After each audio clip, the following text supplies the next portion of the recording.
Hey guys, it's Morgan coming to you with the first in probably quite a long series of building up a YZ125 into a super rad race bike. We have a 2002 YZ125 that's actually bored out to a 144 that was given to me by my dear friend Roger Hurd so that I could give it to my son.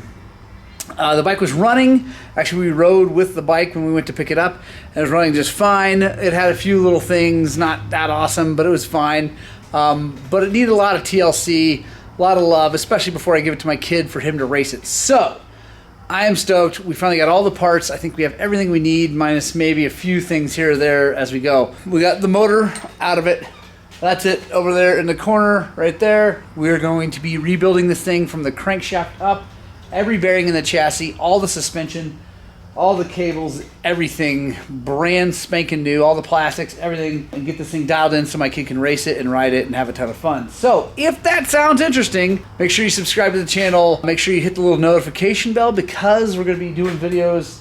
It's probably going to be maybe over a month or so of doing this. I don't know exactly how long it's going to take because we do have other things going on here. Although fortunately, that guy is doing all the real work here, so he may actually be mad today. I don't know.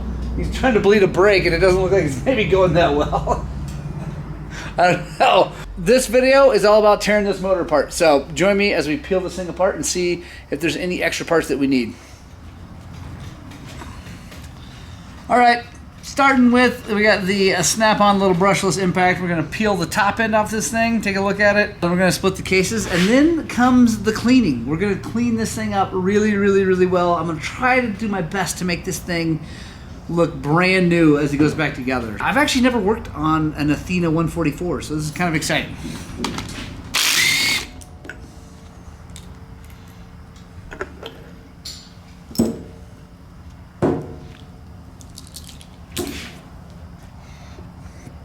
And first impressions, looking pretty good actually. That piston looks great.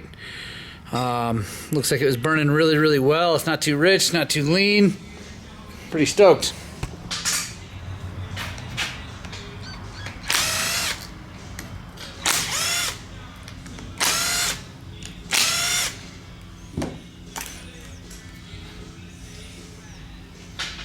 Power valve cover.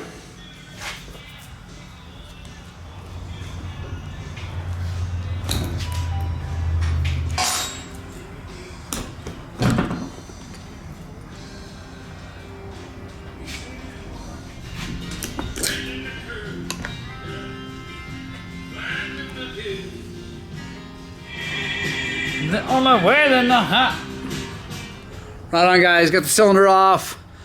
It actually looks really good, so I'm pretty stoked about that. Definitely gonna run a home through it, clean the power valve up and all that good stuff, but I think we're gonna be good. All right, let's take a look at the crank. So, as discussed in another video, this bluing here is normal because that is a press fit or interference fit. Like the holes, when everything's cold, the holes that pin goes through are actually smaller than the pin. So you got to heat the living heck out of that those webs to get the pin in, and then it shrinks up. So that looks great. I think everything feels super tight. But we do have a new crank for it anyway, but that's awesome. I just like to see things as we're coming apart. Like I don't want to see anything exploded because maybe something else wrong, but I think we're good. So now, yeah, I think we'll just take this clutch cover off, get the clutch off, and then we'll split the cases. Hey! Alright guys, we got the clutch cover off, and we got some really awesome oil in there. It looks like maybe some water in there. Yeah. Also, come over here and take a look at this that we found. Definitely main seal leakage right there. That's probably fuel and oil coming out. Probably been sucking air too. The oil leakies and stuff like that. So Roger hadn't ridden this bike in a long time. It was his kid's bike actually, and he hadn't ridden it much, and I don't even know. So yeah, it's been sitting, and then it got ridden a little bit by our friend Chris Kinberg when we were down in Havasu riding, and it ran fine. Actually, it hauled the mail, but it it definitely needs to be rebuilt, which is good. I'm glad. That makes me think I'm not doing something completely frivolous. So let's get this clutch and everything off of there. We'll take a look at that. And then we're going to start putting things into the ultrasonic cleaner and get them super, super shiny. So here's a little something to know about 125s versus 250s and pretty much every other bike. This is a clutch, if you don't know.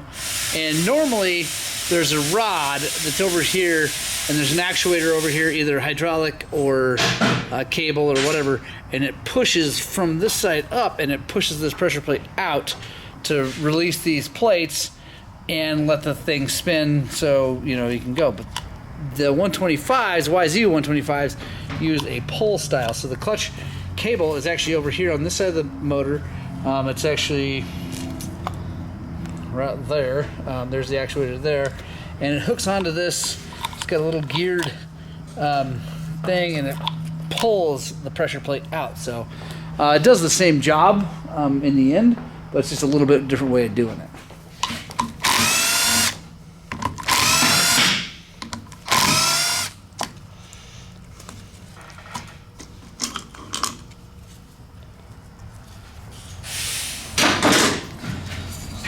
So the way this works is this. There's a little bearing right there, flat bearing, and it's got washers on either side to kind of let it do its thing. It just comes through right there and it pulls out like that. So now I've showed you guys this before, but you don't need a special holder for the clutch. You just need to leave the plates in there, push down, use an impact. Oh, that was a little easy. That's probably too easy. That's okay. It wasn't coming off because the lock washer, but that came right off. So that isn't perfect. You don't want that.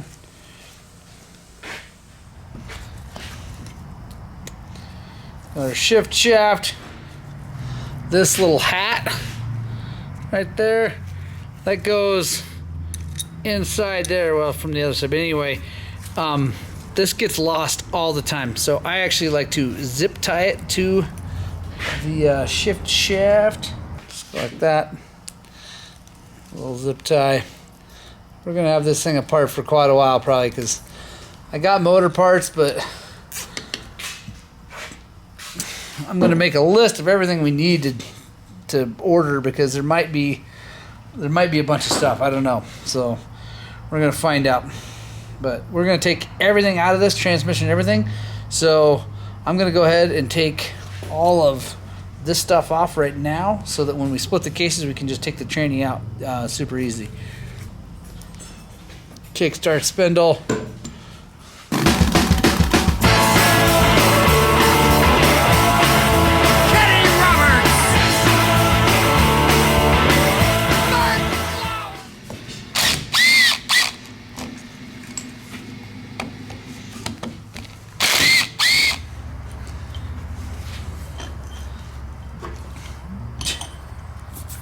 Fucking dew claw.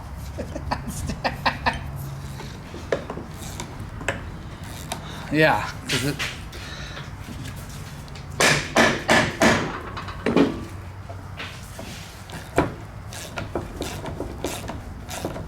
Right, let's lift her up. Yeah. So far, things looking good. Really good. Crankshaft out of here.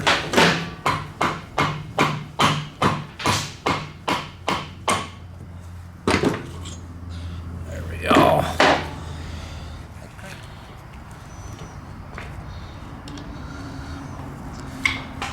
There we go. We'll clean that up here a little bit and take a really good look at her, but I think it's going to be great. It looks first blush, it looks good. So set that over here.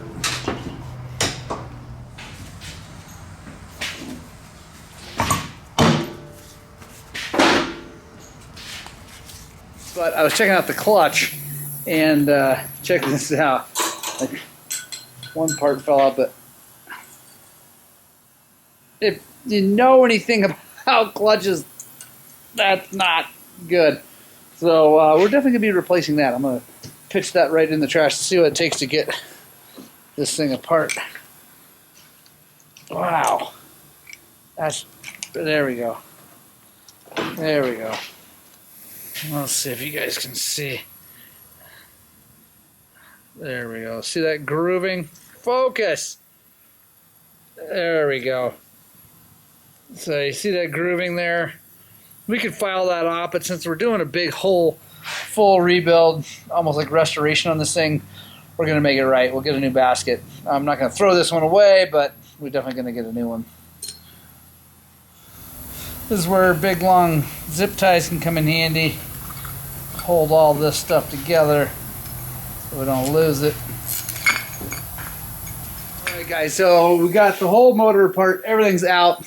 Main bearings are out. Seals are out. I'm still trying to decide whether I'm going to put tranny bearings in it or not. They feel brand new, so I don't know. We'll decide later. I have not taken the cylinder apart and cleaned that yet. One of the case halves is in the ultrasonic right now. But I just wanted to touch on real fast kind of what's going on here. So I'm going to have this thing apart for a little while. The clutch is definitely donezo. Like the plates are, anyway, they're all stuck together. But also the basket's all grooved. So I'm definitely going to get a new clutch basket and clutch plates for it and springs. But I like to organize everything like this, and I keep like things together. So there's clutch springs and the throw-out actuator thing, also the clutch nut and lock washer. We got the this is a main gear on the crankshaft that drives the clutch. We got the transmission. Obviously, this case still needs to be clean. Cylinder still needs to be clean. Reeds still need to be clean. Clutch cover still needs to be clean. But then we got the transmission shift star and things like that. Then we got the shift drum, shift fork, shift shaft. Got the cylinder head, everything ready to go. So now I can take it, put it in a tub, out of the way, and wait for our parts.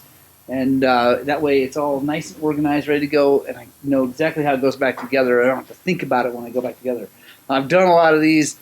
I'm not really concerned about knowing where things go, where, you know, what goes where, but this is just going to make my life infinitely easier. Transmission looks great.